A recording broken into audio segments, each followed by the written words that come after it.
आज हम मौजूद हैं आरएसएस कार्यालय में और हमारे साथ मौजूद हैं राष्ट्रीय स्वयं सेवक संघ के अखिल भारतीय संघ प्रमुख प्रचार के नरेंद्र ठाकुर जी। आज इनसे हम बात करेंगे कि शताब्दी वर्ष में ऐसा क्या रहा, क्या उपलब्धियां रहीं, क्या चुनौतियां रहीं जिसका सामना ये कर रहा है आज हमारा देश। नमस्कार। राष्ट्रीय स्वयंसेवक संघ की स्थापना के अभी इसी विजयदशमी 2 अक्टूबर को 100 वर्ष पूर्ण हुए।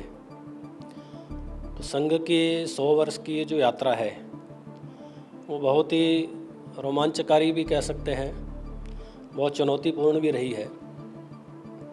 सामान्यतः चुनौतियों में जो मुख्य बात आती है कि एक तो संगठन का राष्ट्रव्यापी विस्तार करना, देश के हर कोने में संघ का काम पहुंच जाए।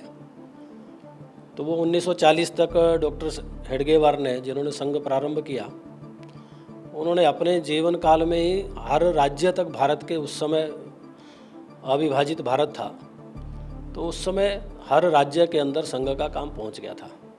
लेकिन बाद में सभी जो सरसंघ चालक हुए संघ के, उन्होंने उसका कार्य विस्तार अपने अपने समय के अंदर, और आज हम अपने कार्य विस्तार के बारे में सोच सकते हैं तो एक हर शहर तक, हर ग्रामीण ब्लॉक खंड जो हैं वहाँ तक पहुँचा है। तो ये सबसे बड़ी चुनौती थी और उस चुनौती को हमने, यानी स्वयंसेवकों ने इतने 100 वर्षों के परिश्रम से, अपने कठिन तपस्या से जो है वो देश भर के, यानी हर कोने कोने तक, आज भारत का कोई भी ऐसा क्षेत्र नहीं है जहाँ पर संघ का काम नहीं है। तो पहली चुनौती तो यही थी। दूसरी बात है कि हिंदू समाज का संगठन करने का एक उद्देश्य, लक्ष्य लेकर के संघ चला।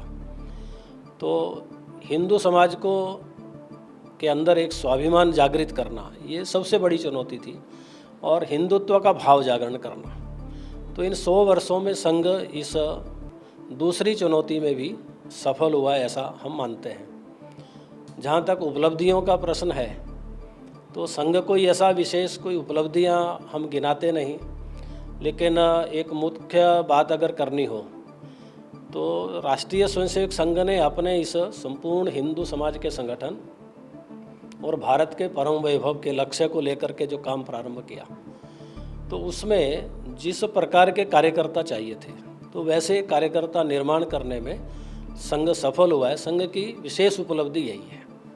सर, अभी अखिल भारतीय कार्यकारी मंडल की बैठक हुई है, 3 दिवसीय की बैठक थी। इस बैठक का सर क्या उद्देश्य रहा? राष्ट्रीय स्वयंसेवक संघ की वर्ष में ऐसी 2 महत्वपूर्ण बैठकें होती हैं।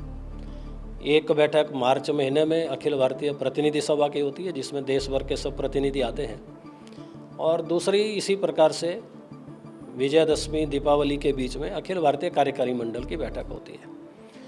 तो ये रूटीन बैठकें हैं एक प्रकार से। अगर हम विचार करेंगे संघ का, तो ये संघ की रूटीन बैठकें जो हर वर्ष होती हैं। सामान्यतः इसमें हम अपने कार्य की चर्चा करते हैं, जो हमने लक्ष्य रखा है उसकी समीक्षा करते हैं, और आने वाले जो कार्यक्रम हैं उसकी रूपरेखा भी, उसकी योजना भी बनाते हैं।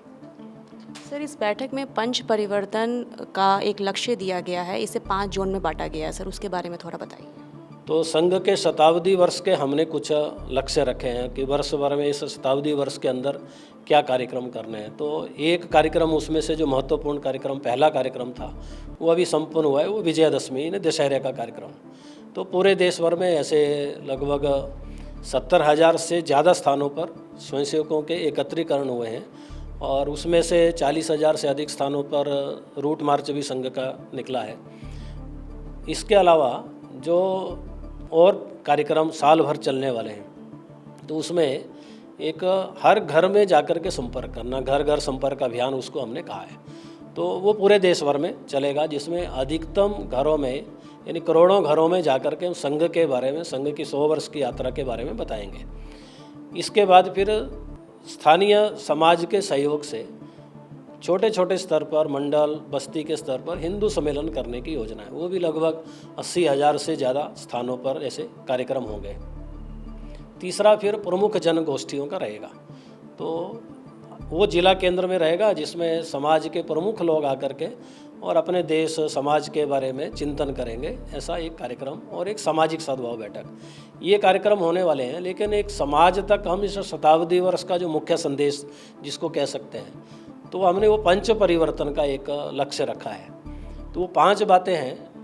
उसमें पहली बात है कि सामाजिक समरसता। समाज में जो आज हिंदू समाज के अंदर भिन्न भिन्न प्रकार के जाति के नाम से भेद होते हैं, भेदभाव होता है, कुछ उसके कारण से कभी कभी कुछ लोगों पर अत्याचार भी हो जाते हैं। तो ये समाज में से भेदभाव दूर होना चाहिए। हम एक हैं, एकता का भाव संपूर्ण समाज के अंदर जागृत हो, तो उसके लिए ऐसी समरसता का विषय आना है। दूसरा विषय है वो है कुटुंब प्रबोधन। परिवार ये हमारे समाज की एक मूल इकाई है। तो परिवार हमारा सुरक्षित रहे, परिवार के अंदर अच्छे संस्कार हैं, संस्कृति परंपरा, और बच्चों को भी, नई पीढ़ी को भी अपनी संस्कृति परंपरा के ज्ञान हो, ये उसके बारे में एक जागरूकता निर्माण करना।